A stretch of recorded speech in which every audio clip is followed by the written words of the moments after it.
Aunque se asocia la momificación con las pirámides, análisis químicos revelaron que algunos cuerpos recibieron resinas y aceites. 1000 milenios antes del Egipto faraónico, hallazgos predinásticos han sido considerados pruebas de tecnologías perdidas por siglos. Algunos están mal documentados y otros han desaparecido. La Gran Esfinge es el único gran monumento egipcio sin historia directa de construcción. Te recomiendo ver el video completo. Hola pues amigo, estás en el canal Kier Top Calendario del Desierto. En la parte sur del Sahara, en la zona de Napta Playa, los arqueólogos descubrieron círculos de piedra y filas de megalitos, cuya antigüedad se remonta aproximadamente al octavo o séptimo milenio antes de Cristo. Esto indica que surgieron miles de años antes de las dinastías de Egipto y las pirámides. Las piedras no están dispersas al azar. Algunas están orientadas a los puntos de salida del sol en los solsticios, y otras a direcciones estelares importantes de esa época. No es un templo ni un asentamiento, sino un espacio ritual hecho por quienes dominaban el cielo, el tiempo y la naturaleza cíclica. Lo extraño de Napta Playa es el contexto. Estas construcciones surgieron en una región que hoy parece un desierto muerto, pero que en aquel entonces era un centro estacional de vida, a donde venían grupos de personas para realizar rituales relacionados con las lluvias, los rebaños y la supervivencia. Hay fosas de sacrificio, huesos de ganado y rastros de rituales planificados, lo que muestra una sociedad organizada y creencias compartidas. No son nómadas primitivos, sino una comunidad que pensaba en calendario, fechas sagradas y memoria colectiva. Y es precisamente esto lo que hace de Napta Playa un punto de partida importante. Antes de que Egipto fuera un estado, en estas tierras ya se entendía el orden, el tiempo y el ritual, esenciales para la futura civilización.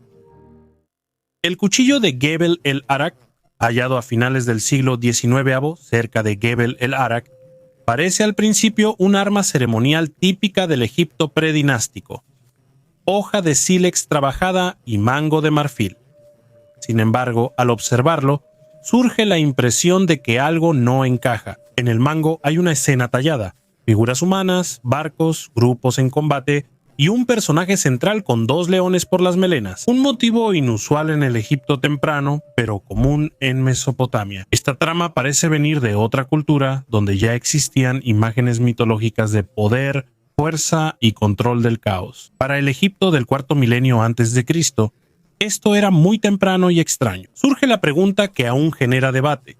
¿Fue esta imagen adoptada, fruto de contactos lejanos, o prueba de que Egipto temprano no se formó aislado, sino en diálogo con otros centros del mundo antiguo? El cuchillo no se usó en combate, simboliza estatus, poder y pertenencia a la élite, lo que le da su valor principal. Esto muestra que antes de los faraones ya había quienes usaban símbolos para propaganda y demostrar poder. Detrás de la fachada del Egipto prehistórico ya existía una realidad política compleja y agresiva. El cuchillo de Gebel el-Arak no prueba una civilización perdida, pero sí un concepto sobre la estatalidad egipcia. Eran más complejas e internacionales de lo que suele verse en la cronología simplificada.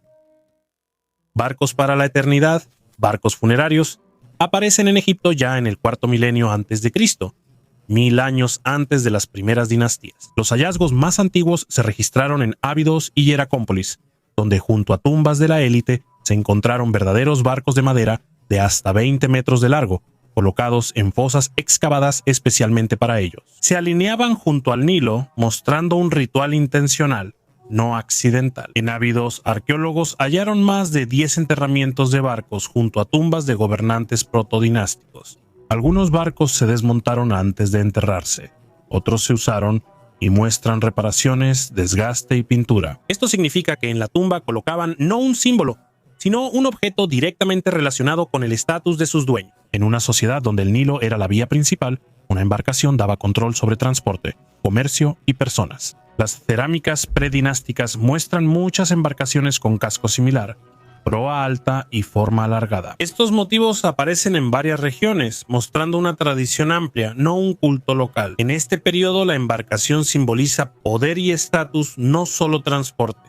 Luego esta idea se expande. Las barcas solares de los faraones junto a las pirámides provienen de un ritual mucho más antiguo. No son una invención nueva. Las embarcaciones funerarias registran el momento en que el poder y el estatus comienzan a percibirse como algo que debe preservarse incluso después de la muerte. La sociedad gasta recursos sin valor práctico para los vivos. Durante años se creyó que la momificación surgió en Egipto solo en la época de los faraones, cerca del 1600 a.C., junto con las pirámides y una religión formal. En tumbas predinásticas de hace entre 4055 y 5500 años antes de Cristo, arqueólogos hallaron cuerpos conservados artificialmente. Estos hallazgos en Badari y el Alto Egipto no concuerdan con la explicación de momificación natural por arena. El análisis de tejidos reveló resinas, aceites vegetales y antisépticos aplicados al cuerpo antes del entierro en 4014 a.C. El análisis químico mostró que estas mezclas tienen casi la misma función que las usadas en la momificación clásica 1500 o 2000 años después. Esto indica que la preservación del cuerpo se practicaba antes de los sacerdotes, textos y cánones religiosos. Estos entierros no son aislados. Varios cementerios muestran rastros de tratamiento corporal, lo que indica una práctica común. El cuerpo se posiciona, se envuelve en tela y se trata con compuestos para retrasar su descomposición. Esto ocurría cuando Egipto aún no era un estado ni tenía poder centralizado. Los hallazgos indican que preservar el cuerpo fue una acción práctica, no un dogma regional. Más tarde, alrededor de esta práctica se forma un complejo sistema de creencias sobre el alma, el juicio y la vida después de la muerte. Pero originalmente la momificación fue un experimento que resultó ser tan importante que sobrevivió miles de años y se convirtió en uno de los pilares de la civilización egipcia. Un lugar extraño para la Esfinge. La Esfinge está ubicada en un lugar muy incómodo para un monumento de su época. No está hecha de bloques como las pirámides, sino de una sola roca en una depresión que se inundaba.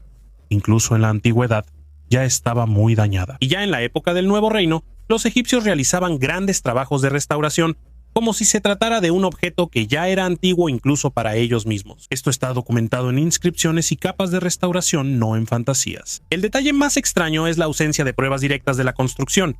No hay inscripciones sobre la colocación, ni relieves con el proceso, ni asentamientos de constructores cerca.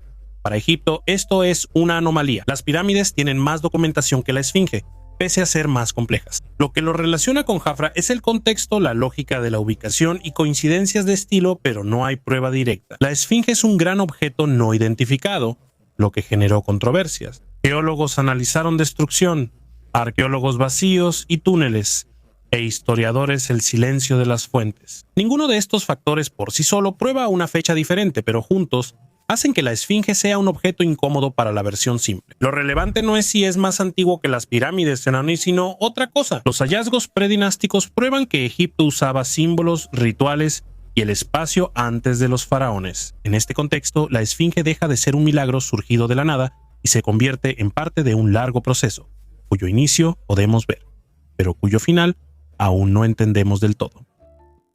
Personas sin nombre. Al hablar del Egipto predinástico suele haber una sensación de vacío, como si entre los círculos de piedra y los primeros faraones existiera una niebla. La arqueología observa asentamientos, rituales, élites y entierros complejos, pero rara vez conoce nombres. Es extraño porque lo hallado en los estratos de fines del cuarto milenio antes de Cristo requiere coordinación de poder y memoria de estatus. Sociedades así requieren líderes, pero estos han sido eliminados intencionalmente de la historia. En Hieracómpolis, arqueólogos excavaron la tumba de Seto, de alrededor del año 1300 a.C. Las paredes mostraban pinturas de barcos, procesiones, violencia y símbolos de poder, siendo una de las representaciones más antiguas de Egipto. Este nivel de decoración no se ve en entierros comunes y exige recursos y personas capaces de organizar y supervisar un ritual complejo. En Abidos, en la necrópolis de el-Kab, hay grandes complejos funerarios del final del período predinástico, como la tumba de Yuyem, donde se hallaron cientos de objetos de marfil, piedras raras y las primeras etiquetas con signos protográficos. Estas etiquetas no contienen nombres de gobernantes, pero registran territorios, recursos y ofrendas, es decir, indican la existencia de una administración centralizada. En estos enterramientos aún no hay títulos reales ni fórmulas de poder, solo símbolos animales, signos y escenas de sometimiento en vez de identificación clara del gobernante. Aquí ya hay poder, se nota en las tumbas y los recursos invertidos, pero aún no es personalizado. Pinturas murales de Hieracómpolis.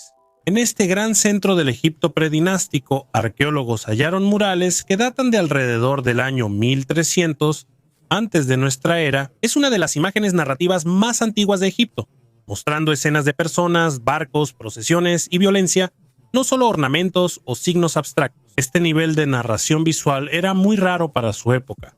En las pinturas se repiten motivos como barcos con proas altas, figuras armadas y escenas de represión. Algunos personajes están representados en un tamaño mayor que los demás, lo cual en la tradición egipcia casi siempre está relacionado con el estatus.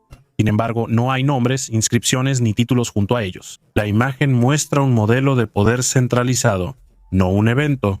Es raro que estas escenas surjan antes de formalizarse.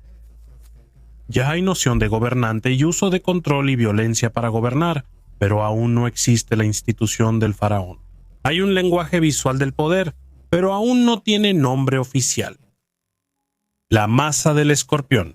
En Hieracómpolis se encontró una masa de piedra que hoy se conoce como la masa del escorpión. No es un arma práctica, sino un objeto ritual de piedra caliza del final del período predinástico, entre 3200 y 3100 ANE. Muestra una escena de poder. Un hombre coronado con azada ante filas de personas y símbolos de territorios sometidos. Esto ocurre antes del faraón. Lo más extraño es que la persona en la masa es a la vez gobernante y participante en un ritual, como si, además de gobernar, abriera la tierra personalmente. No es una escena mitológica ni un dios, sino una persona viva en el monasterio, demostrando control sobre espacio y personas. Al mismo tiempo, no hay un nombre cerca, ni un título, ni una inscripción explicativa. El poder se muestra con acciones, no con palabras. En esa masa hay violencia y sometimiento mostrados como un proceso ordenado, no caótico. Este es uno de los ejemplos más antiguos de propaganda política tallado en piedra. La masa de escorpión es incómoda porque surge antes del sistema que debió crear. Hay un ritual, hay una escena pública, hay una demostración de poder, pero aún no existe un estado con nombres y leyes. Este objeto no dice quién es Escorpión, solo muestra cuando el poder necesita un espectador.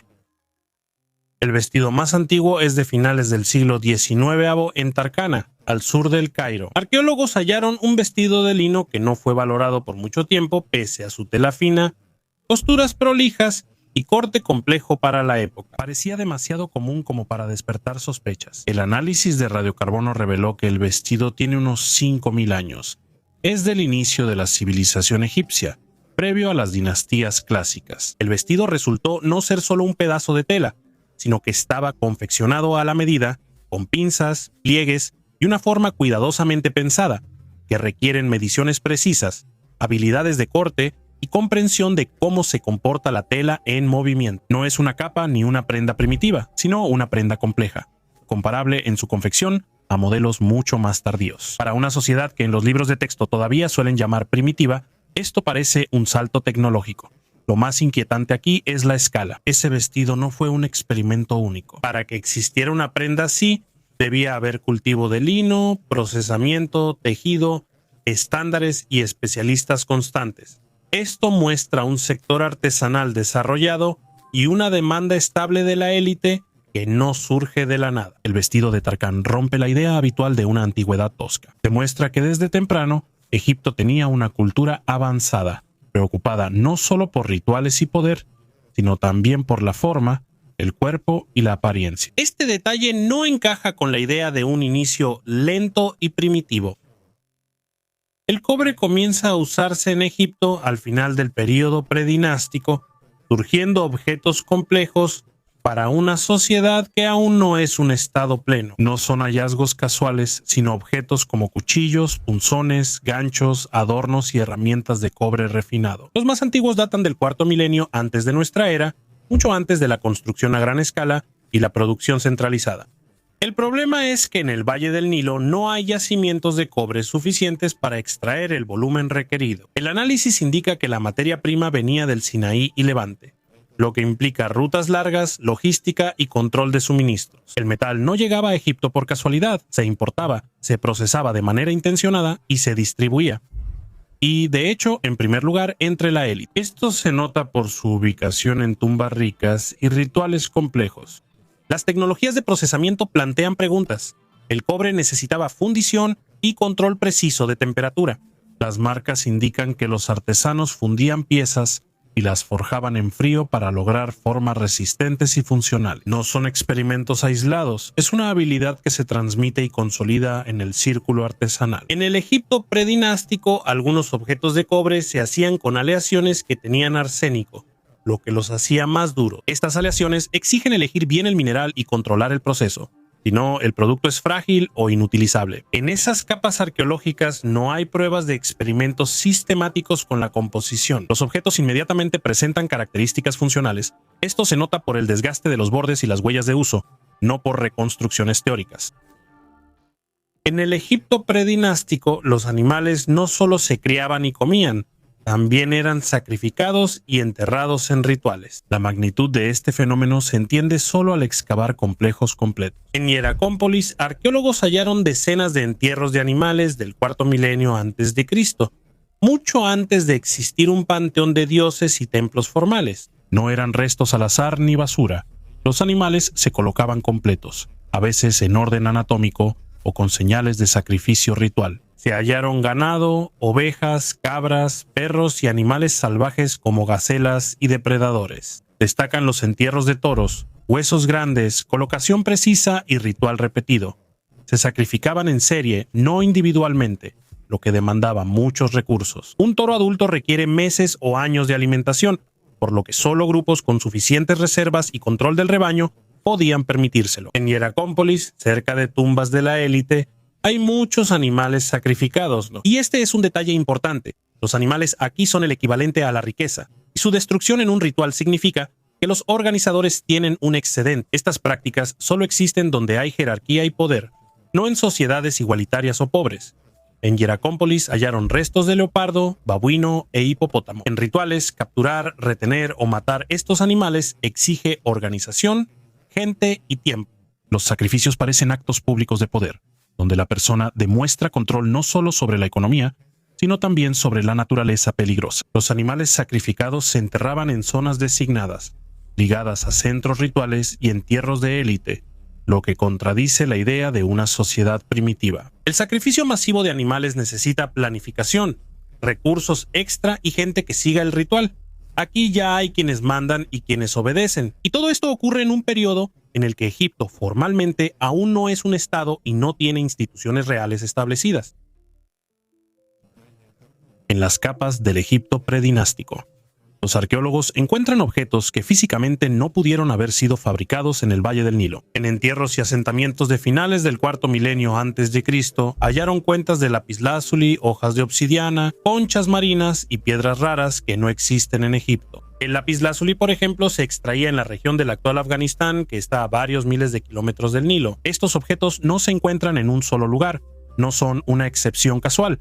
Aparecen en diferentes regiones del Alto Egipto, en entierros de personas de alto estatus, a veces en conjuntos que claramente fueron reunidos de manera intencionada. Las cuentas de lapislázuli son similares en tamaño y forma. Las herramientas de obsidiana se hacían con las mismas técnicas y llegaban regularmente a Egipto.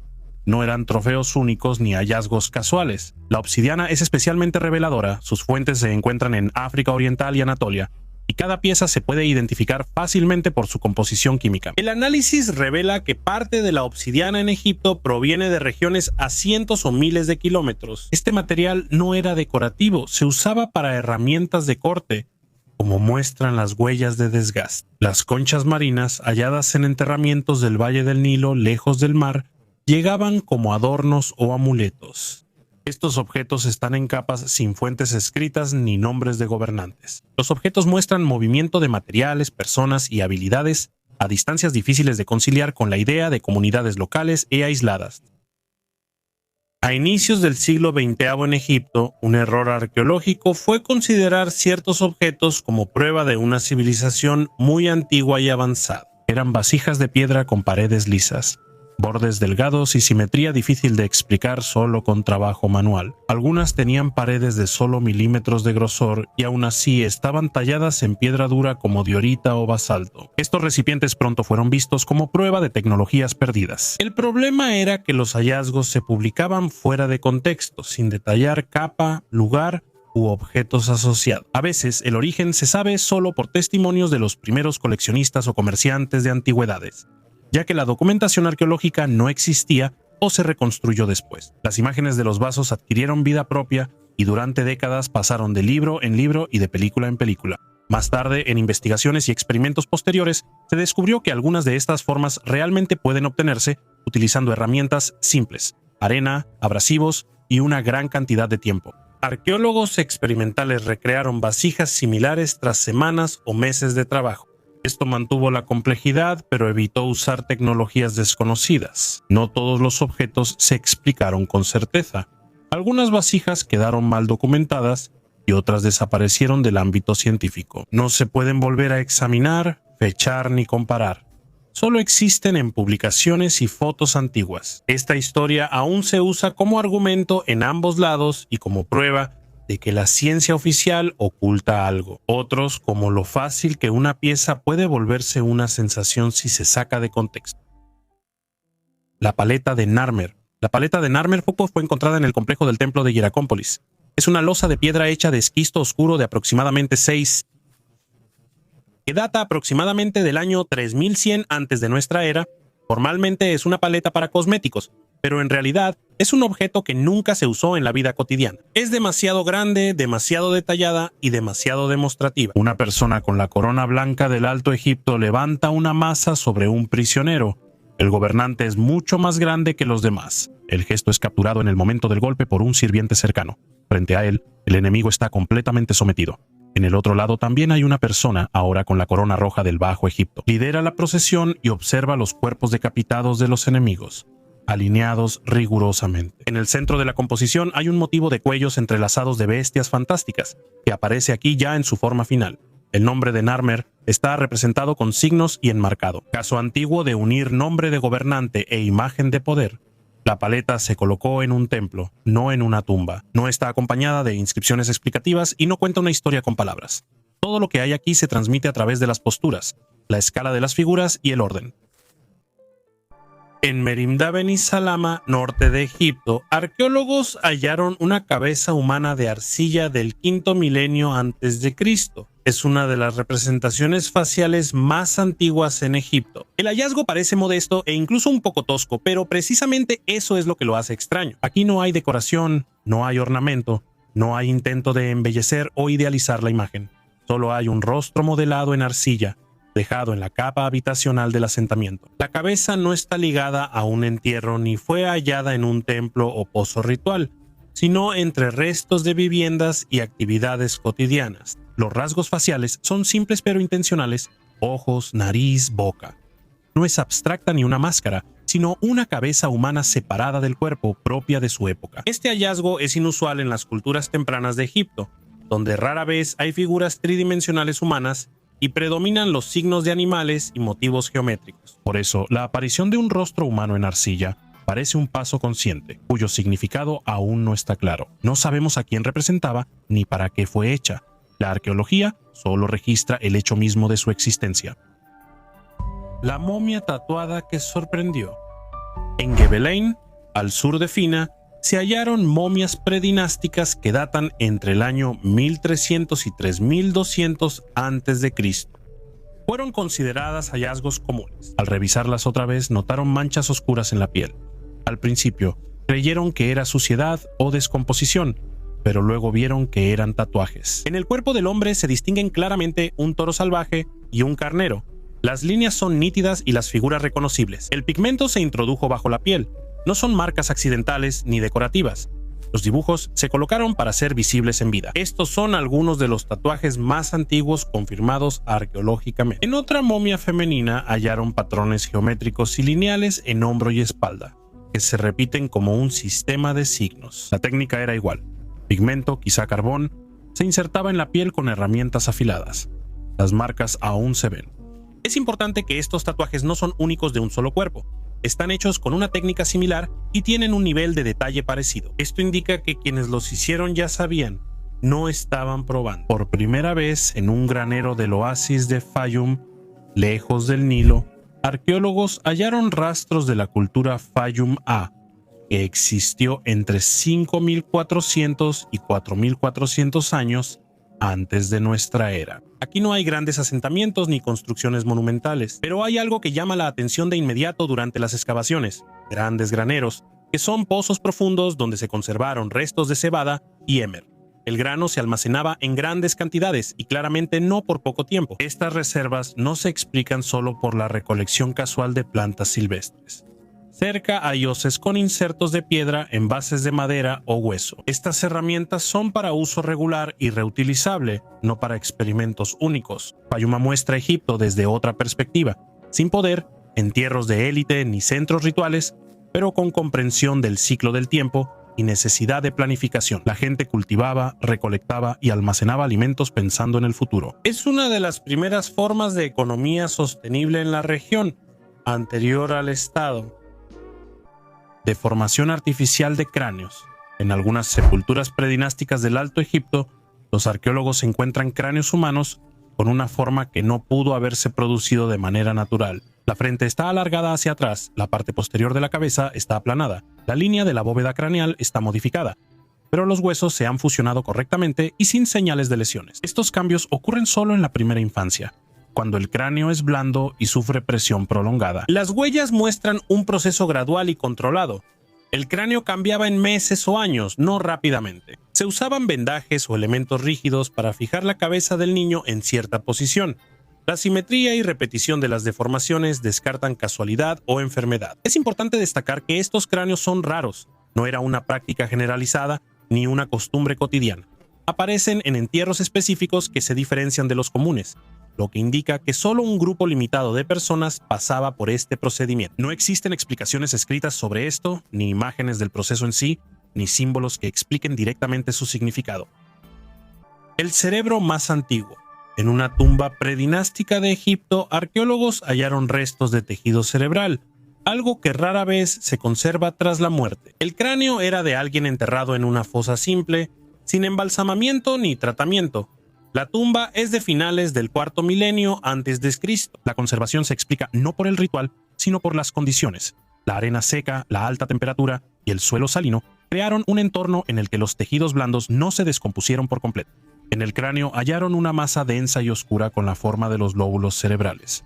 El análisis confirmó que es tejido nervioso modificado, no sedimento ni contaminación. El hallazgo no es de un entierro de élite ni de un sacerdote o gobernante, sino de un cráneo común conservado por las condiciones, no por interés. Este es uno de los casos más antiguos de conservación cerebral humana y un raro ejemplo de cómo el azar preserva lo que después se busca controlar. El asesinato de Ghebelin. Durante casi 100 años, esta historia fue solo una vitrina en el Museo Británico, donde reposaba un hombre predinástico de Ghebelin, momificado naturalmente y fechado hacia el 3400 a.C., fue hallado a finales del siglo XIX en una tumba de arena, donde el calor y el aire seco conservaron el cuerpo sin embalsamar. Por fuera, todo lucía en calma, sin daños visibles ni señales de desastre. Solo un joven cuya vida breve terminó en la arena. En 2012 le hicieron una tomografía computarizada, como una investigación moderna, y en las imágenes vieron lo que no se notaba a simple vista. Hallaron una perforación bajo el omóplato izquierdo y daños que coinciden en un solo escenario. El golpe fue tan fuerte que la hoja dañó el omóplato, rompió una costilla y perforó el pulmón. Expertos estiman que la hoja medía al menos 12 centímetros de largo y 2 de ancho. No fue una puñalada accidental, sino una hoja entera. Lo más impactante de este hallazgo no es la herida, sino los detalles. Tenía entre 18 y 20 años, cuerpo fuerte, músculos desarrollados y sin señales de enfermedad. Otro detalle llamó la atención de los investigadores. No había daños típicos en las manos de alguien que se protege o agarra un arma. Esto se parece mucho a un golpe que no alcanzó a ver. Es curioso. Aún faltan milenios para pirámides, leyes y crónicas, pero la violencia ya se registra en el cuerpo como en la criminalística moderna. Y esa muerte no se volvió leyenda, no quedó en un texto, no se convirtió en mito, simplemente permaneció en la arena, luego en un museo y después un día apareció en la tierra. Una confesión que se guardó durante 5000 años. Estos hallazgos muestran un Egipto anterior a las pirámides, complejo, cruel y más maduro de lo que se piensa. Gracias por ver el video. Hasta luego.